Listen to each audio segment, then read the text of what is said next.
Good morning, good afternoon, good evening, dear listeners. In this episode, we welcome Ms. Dunia Mekonnen to Momentum Africa.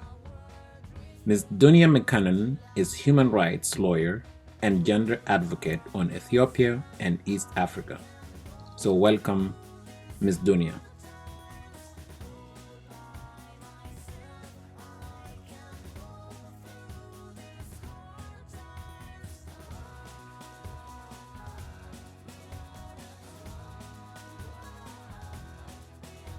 Thank you very much, Hashim, and thank you for your invitation to this podcast.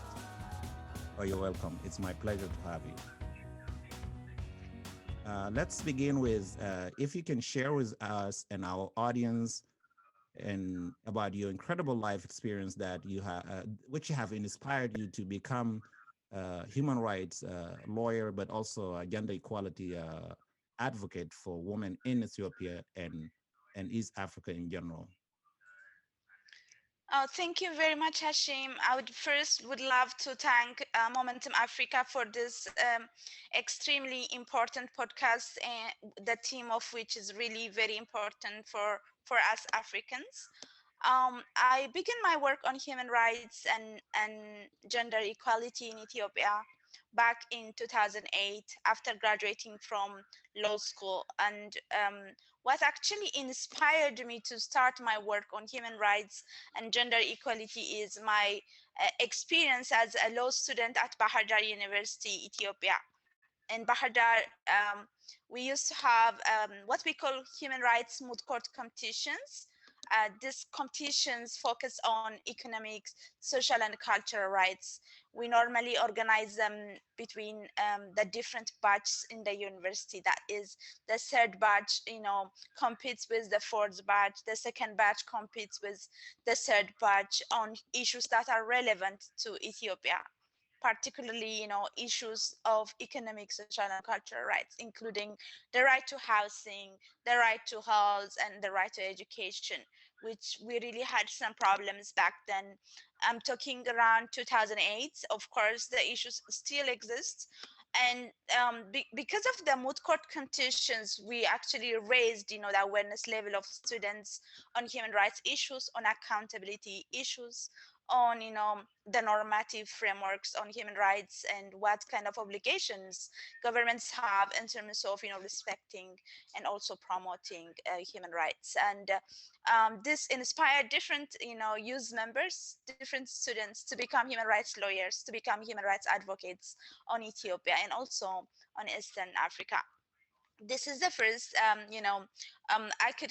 could call a click for me to actually understand the issues of my people, the issues of um, my community, and inspired me to actually start working on human rights, because I knew what was really troubling my country back then.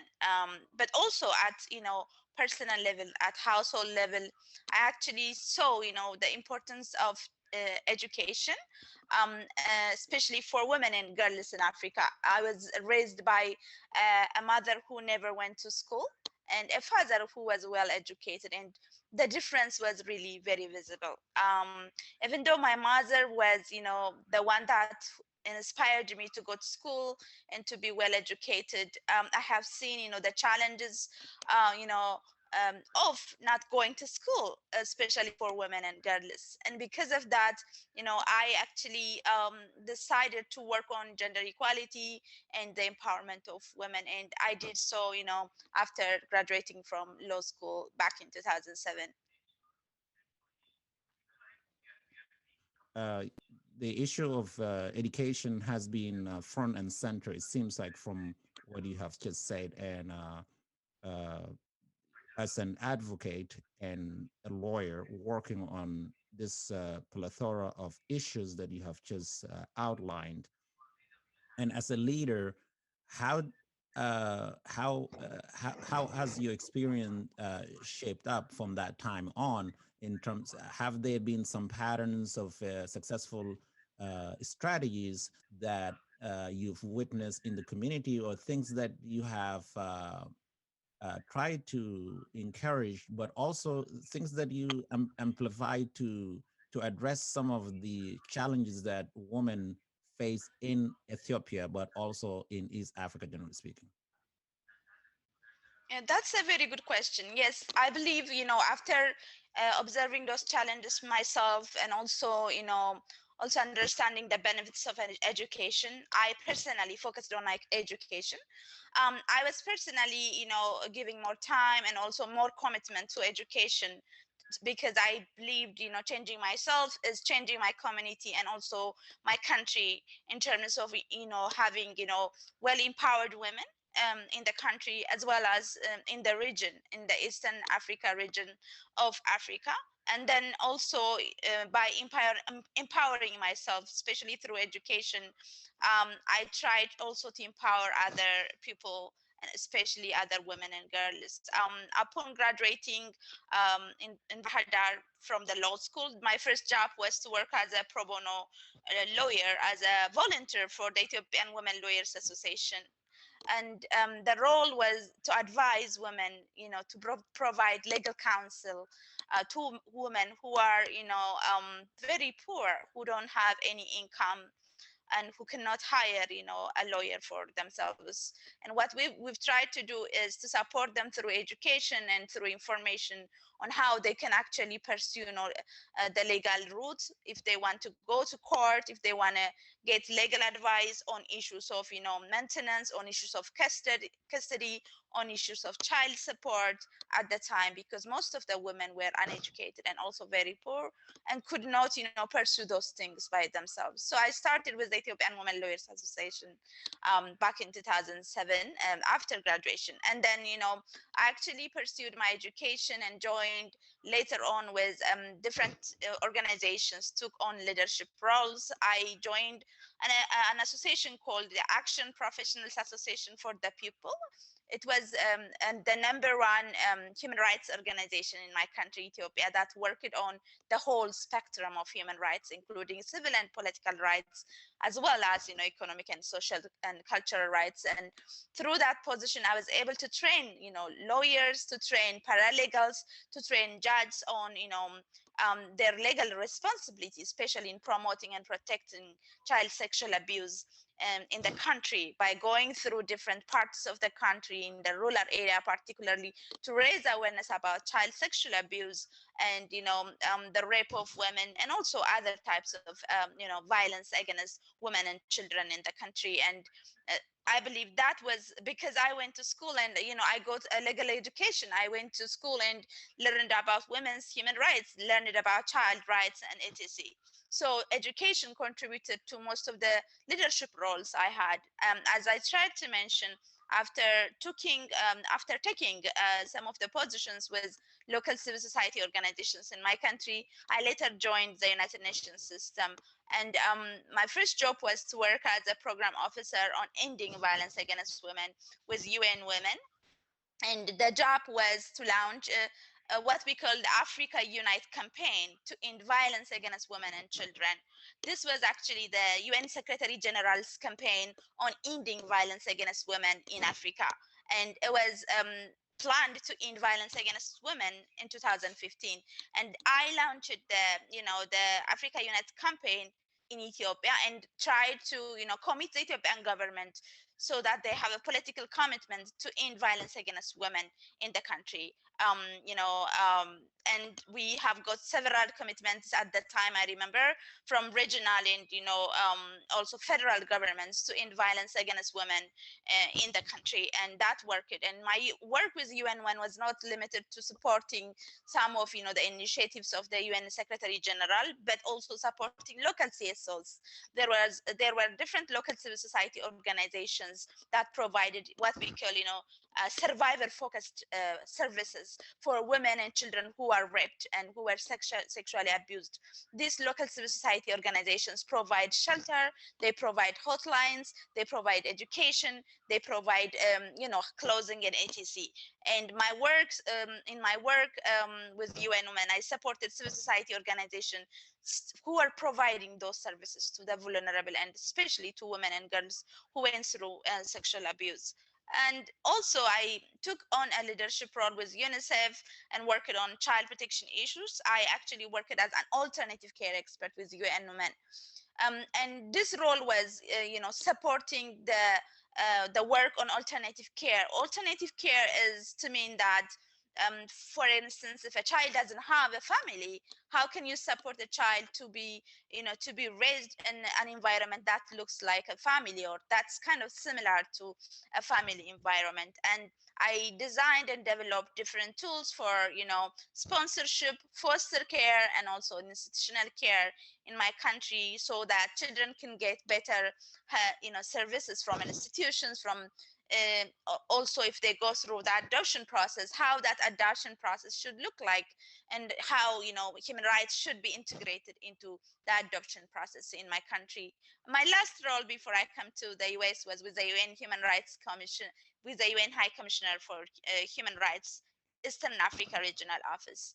And that covered our work with, Djibouti, Eritrea, Ethiopia, and Tanzania. And I was working as a human rights officer with the office, supporting, the work of civil society, organizations, and also worked as a liaison with the African Union Commission, particularly the Political Affairs Department and the Social Affairs Department of the African Union Commission.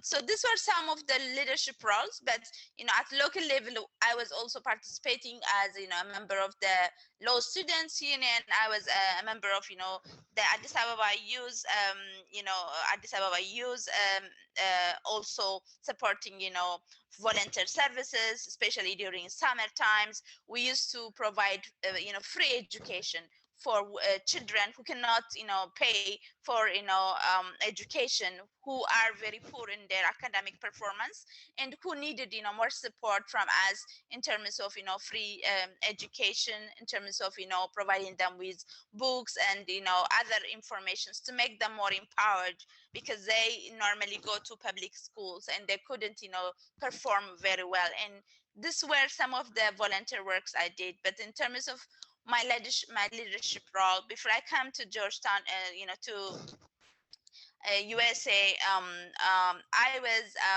with the United Nations and tried to contribute to the work of the United Nations in the area of women's rights, child protection, and also human rights in general.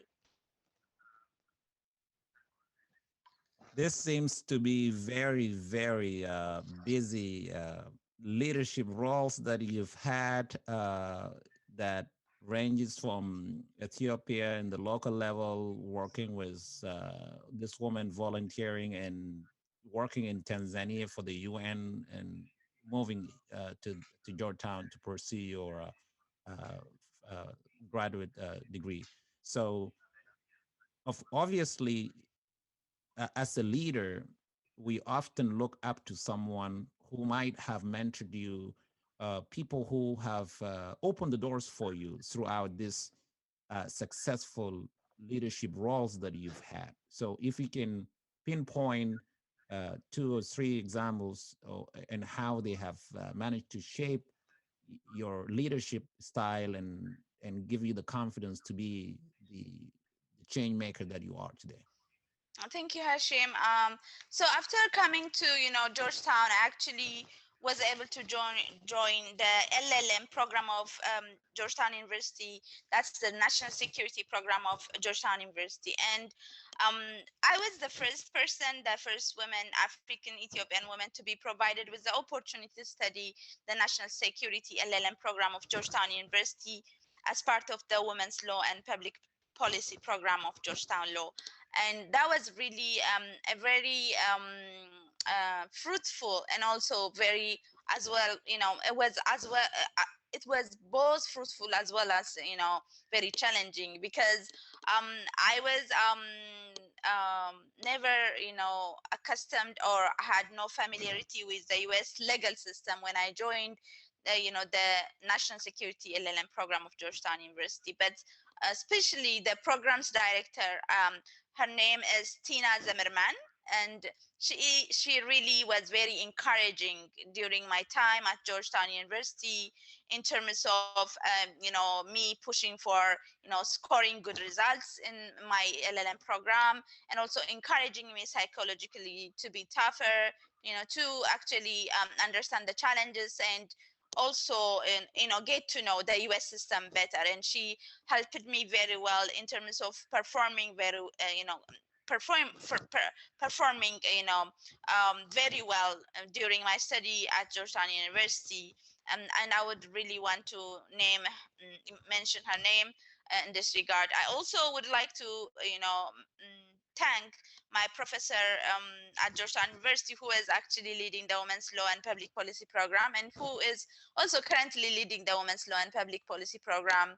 Her name is Professor Jill Morrison, and she is still currently leading the program, and has actually empowered different African women to become advocates, lawyers on women's human rights, and bring issues of women to higher level, and to make us help us to be visible, and also also in the meantime support our countries in terms of in terms of bringing the plights of women into to the public through our research work, which we do during our stay at Georgetown University. And she helped us be connected to different US organizations while we were students at Georgetown University Law Center.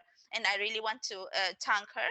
But primarily, when I grew up, I had the support of my mother. As I told you, my mother was the first and the number one inspiration for me, and she's still my hero, because she was not educated.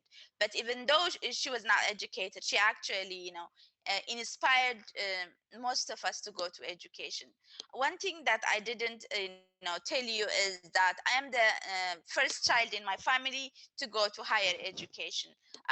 But I looked to my mother, who told me that if I'm not going to school, if I am not well educated, that I will not have a decision making power in the future, because education gives you that that power. It informs you on what kind of steps you need to take, but also you'll have income. As you know, income is very important when it comes to power and when it comes to decision making. Unless you're educated and you have good income, in most cases, especially when you are in a family household, it's very difficult for women to make decisions that are pertinent and very relevant to them. Africa-wide, since we are actually today in your program, Momentum Africa, I see, Nelson Mandela as my hero, and he has always been my hero. And I actually wrote a scholarly writing with the LLM program of Georgetown University's National Security section, National Security LLM program, highlighting the important leadership contribution Nelson Mandela can have on the national security programs of the US, and the national security, for national security lawyers in the US. Because I see Nelson Mandela as my hero, important, particularly because of the way, the strategies he actually used during the apartheid in South Africa. Especially, he was actually able to speak with what we now may call enemies, and he actually sat down. He had a very good conversation with people who may not care about the issues he cares about, and he actually was able to pass through them. He was able to convince them, and he was able to bring a solution to the country. But now we don't have those kind of leaders. As you know, most of them are polarized. They don't want to compromise, and it's making the world a place of war and a place of conflicts, because we don't have leaders like Nelson Mandela. And I took on that strategy in my own personal development, in my own personal career. And even if I know some people might not agree with me on some issues, I do not close the the conversation with them. I believe it's important important that we discuss with people who have diverse opinions. We should discuss with people whom we think are actually in a very extreme end of our discussion or our conversation, who don't actually agree with us. Unless we do that, it's really hard to have to work for a common goal in this world. And we should take on his leadership skills, his strategies, as Africans, if we really want to have an Africa that's stable, that's peaceful, and that also is inclusive of diverse communities and also diverse opinions in the continent.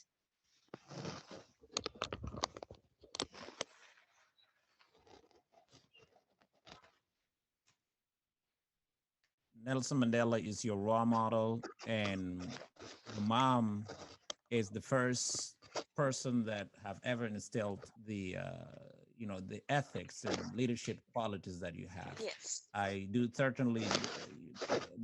Mom's amazing. My mom also is illiterate, and I think it's just moms are incredible in terms of being the first teachers and actually providing us with education and first first skills that we would develop later on. So thank you so much for emphasizing the role of mothers Thank you, Hashim. and education and Nelson Mandela's and his incredible leadership skills. Of course, he was imprisoned during the apartheid government. I was just reading this morning legislation that was passed during Reagan time. The Congress passed it to put sanctions on the then apartheid government, and that those sanctions basically crippled the system. And later on, he was released from prison after serving for 27 years in prison. So thank you for highlighting that role model who the world knows, and his I mean his fight for freedom is just beyond our imagination, and so Africa is indebted to him. So I very much like the way what he brought up in terms of what Africa needs and leadership and negotiation. I think that's incredible, and especially in East Africa, we see, of course, in those countries now we see a lot of warmongering type of. Sometimes you see leaders, so that's a good message for our leaders that you cannot resolve any conflict, with war, but rather through negotiation and peaceful means. That being said, obviously throughout this incredible journey that you've had, you must have had some setbacks or failures or moments where you're like, okay, what do I do now? But also, how did you pivot from that so that our current leaders could learn from your example? Okay, thank you. That's actually a very challenging question, Hashim, and because I see so many of them. Because I have, unless you actually go through the challenges, you will not learn, from the challenges and become resilient for most of the issues that you face in the future and also present day. And I actually. When I was in Ethiopia, I actually went to, public schools. I didn't go to private schools. As I told you, I told you, I was an outstanding student in my country. I actually, when I was at high school, when I was during my high school period, I actually stood from number 1 to number 3 from all the classes during my high school period. And but some of the challenges when you go to like public schools is getting like good standard books, maybe good mentors. I actually was mentored by my own father, who is well educated. He was educated outside of Ethiopia, so he actually helped me with my language skills and everything. But I personally have seen that students who go to public schools in my country face several challenges, and if they don't have somebody like my father who can mentor you in terms of doing the homework with you, giving you some language skills, transferring some language skills, as well as provide you with some books, it's very difficult for many of the students who actually go to public schools in my country. And I see that this is an area that maybe people who really want to support my country in terms of education could look into, because I know that in the US we have several NGOs working around collecting books, and also helping other students very be empowered. And that's one area I personally have seen a challenge. And I believe I resolved it because my dad helped me, through my education and everything, especially when it comes to mentoring me, and on the courses. But for for other students, this is still a challenge, and they need more support and more help. Another challenge that I faced is, especially when I come to America, is the cultural issues in the US. And especially we as Africans, when we come to a new country, it's very hard to actually be detached from some of the way we are actually raised. And that includes, especially for women and girls, to speak up before a large audience, or even to say, or we were not told, or we were not educated in a way that we can actually disagree with people. It's like a very bad culture where we were taught that it's good to say okay to everything, which is really very bad. And not only women and girls of Africa, but also men and boys, they suffer from these challenges, and they need to know how to politely say no to the things they don't agree, or if they are not convinced of those issues. So we still need some work around this. And I actually worked on myself to be able to be able to say no to people, to say to disagree with people, but still not in the conversation with those people. That's also the problem, because normally most people, what they do is they could say no to the conversation and leave the discussion, or move away from those kind of people. But what we have to do is try to agree to disagree, right? So this is something I have personally worked on, and personally think Africans have some challenges with. And we also have challenges. I also have seen that we have challenges in terms of networking with other people, and also learning the culture, the leadership type, and also um, the the work environment of a different country. And and that has been a really some problem I have seen on myself, in others. It's because we consider that as being being outgoing, if we go out and network and everything, and that's a challenge I personally have seen with me, as well as with some other scholars in the continent. And we also have some challenges, especially personally I have seen some challenges about not selling yourself, even though you are well educated, you have the potential as an African, better about the continent yourself. You are from the continent, but you don't take you don't represent the continent when you are called to represent the continent, or you actually shy away from opportunities to speak about the issues, or about the issues that relate to the continent. And that has actually sidelined most of the scholars who came from Africa. So, scholars who are sidelined coming from Africa, you were saying. Yes, so what I'm trying to say, Hashim, is it is particularly because of the culture that we are raised in, because we're not, taught to say that I know this. It feels like for many people to say I know about this issue is like to be,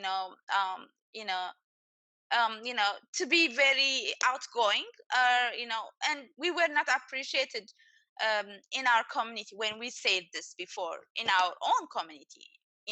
So because of this culture, when we come to the US, we don't say, I know, or we don't show our potential, or our skills to others, thinking that it would be considered, being an outgoing person, or being, a bad person, which is something we need to change. And I personally have done this, and now we all need to update our LinkedIn page. We all need to share our works, our scholarly writings on different websites, different social media tools. We need to talk about our skills and knowledge, because there is nobody who knows about Africa, better than Africans. And if we cannot speak up, it's really very bad. And we are actually, this is disadvantages to the continent as well. And we should speak up. This is something, I really want to pass on to my colleagues, here, and also, to my African, scholars here in Washington, D.C. area. This is a good segue into talking about if you so for Africans in Africa and the ones who come here, especially you mentioned the scholars and how we sell ourselves short, although some of them are talented. So it's a gap of, it seems like there's a culture misunderstanding of the host countries that people immigrate to.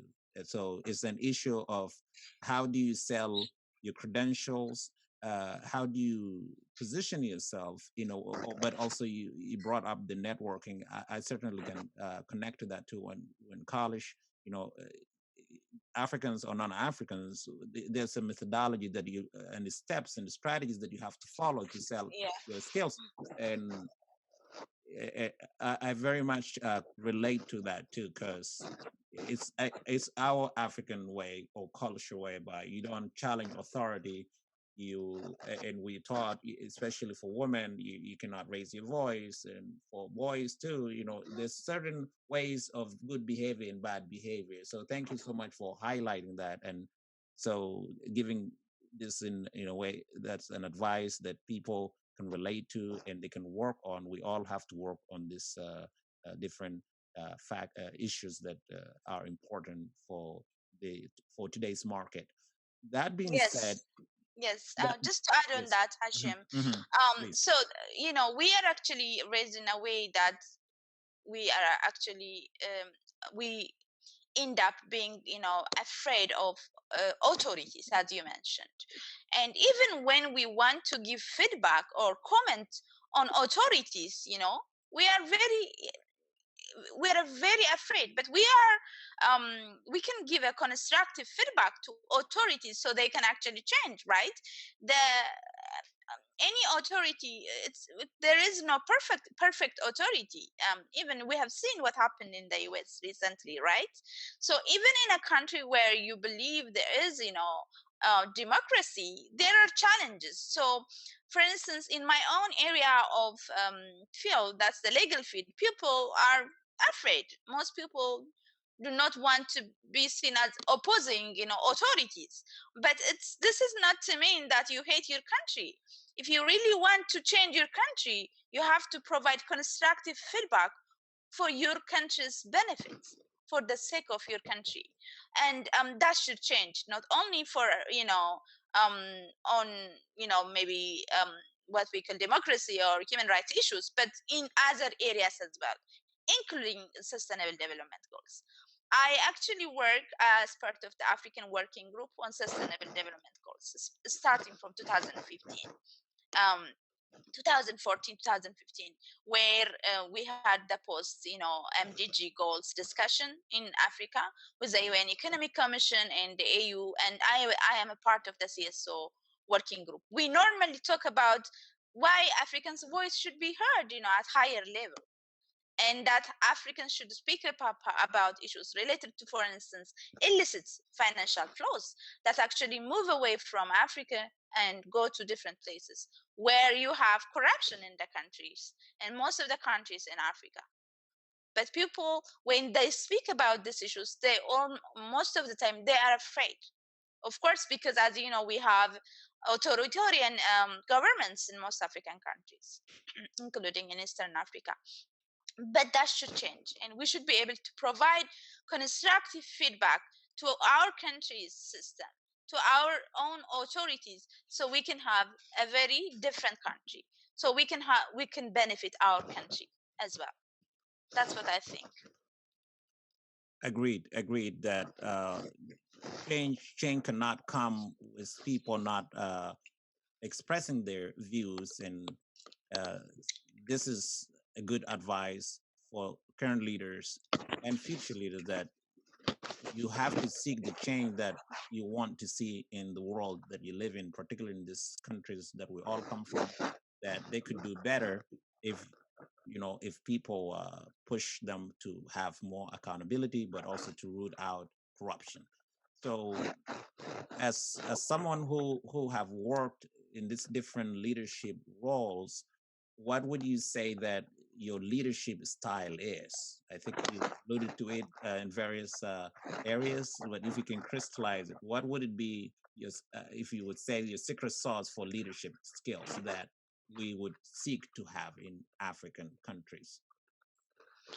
Well, for some of them, I have already raised. One is that we need to be open to other people's, feedback, other people's opinion, because Africa is not a homogeneous continent. It's it's a heterogeneous continent. You have people who speak about, for instance, in my country, Ethiopia, we have 80 ethnic groups who speak different languages. We have similar, countries in Eastern Africa where you have various languages, various ethnic groups, and unless we actually understand, the other people's opinion, or their diverse backgrounds, it would be very difficult to live, together as Africans. This is something we should, I personally believe that a leader should be very inclusive in terms of, understanding others, and in terms of, conversing and discussing with other peoples, and understanding from which background that group or that individual is speaking. And we shouldn't, remove people who oppose to the opinion that we have. We should be able to listen, and I believe listening is very important as a leader. Listening to everybody, in your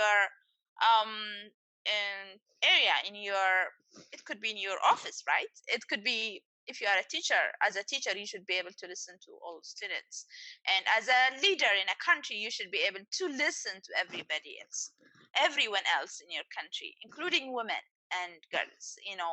Most of the time, women are silenced because they cannot actually, first, to begin with, they cannot actually share the public space in their country, because they have a lot of burdens at household level, as you know. But even if they want to join, or to actually go to the public space, still they're actually they face patriarchal normative standards. They face patriarchy in most African countries, and that has been very challenging. And I have seen this problem in my country as well. I was waiting for voices from women to some of the issues that we have today, but I don't see women very active in kind of ending violence in my country, in bringing people together in my country, or else in other parts of Eastern Africa. And it's important that leaders are inclusive and provide a better platform for everyone to come and speak. And that's very important. So as a leader, that's something I personally do. When I work as a team leader in an organization, I'll try to listen to what other people are saying, including when I work with internists, for instance. I will ask my internists what they care about, on issues. So we should be very inclusive. And listening and being an inclusive leader is very important. but being transformative is also very important. When I say transformative, you might have leaders everywhere, right? But if you want to be a unique leader, you should bring a change to existing problems. You should solve the existing problems.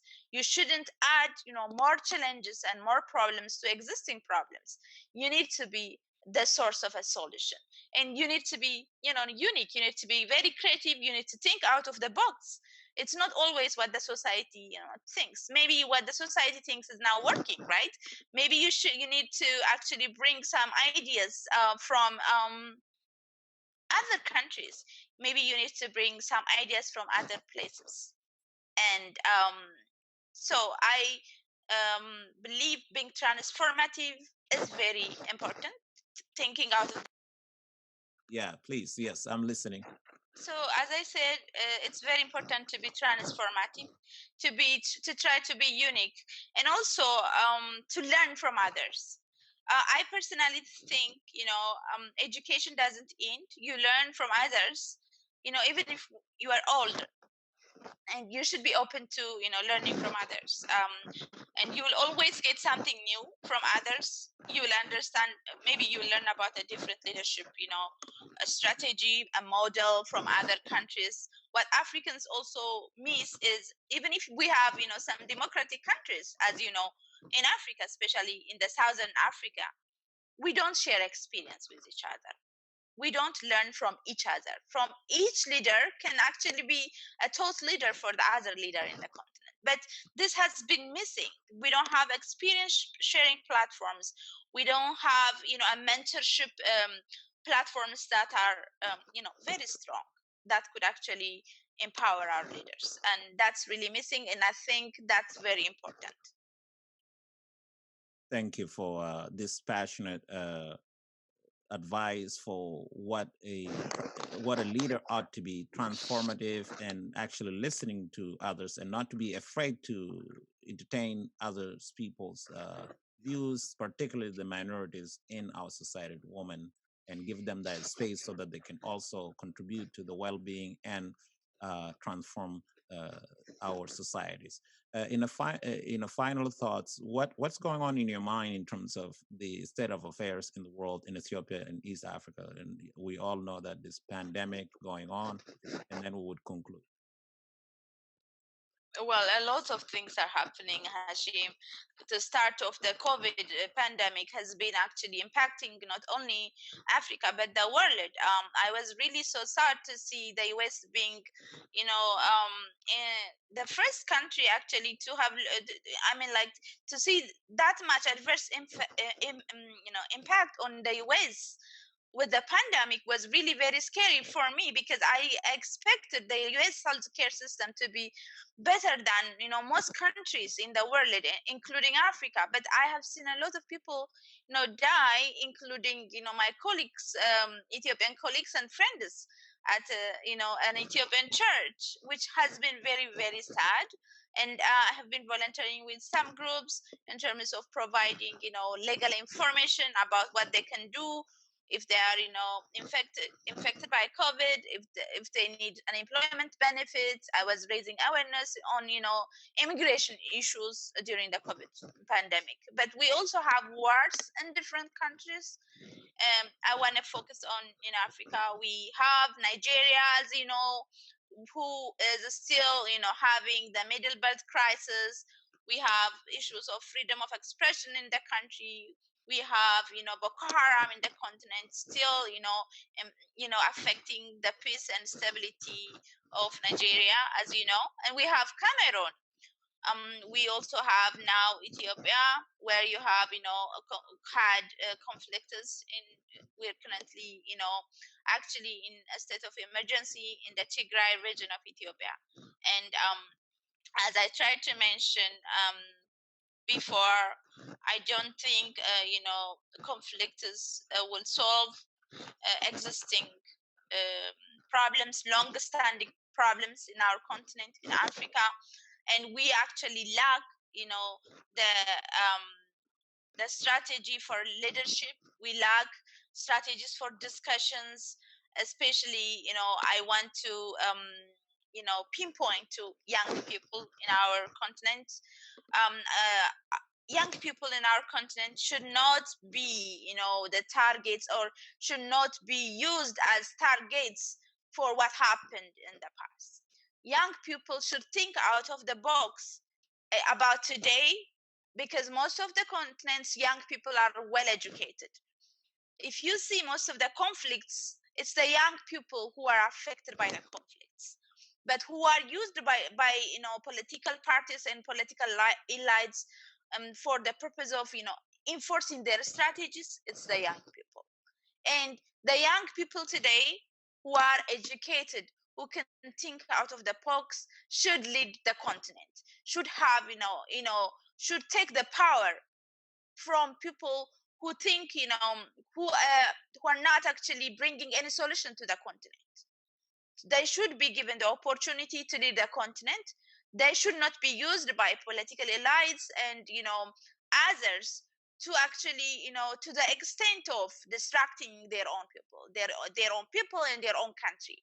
They should think out of the box, and they should actually be a transformative leader today and change the continent for good. That's what I think, Hashim. Thank you. Thank you so much. This is very good advice and passionate call for action for our leaders. So I hope they're listening to provide youth and the current, young leaders with an opportunity to lead, into the next chapter of good leadership and prosperous and stable countries throughout Africa. Thank you so much.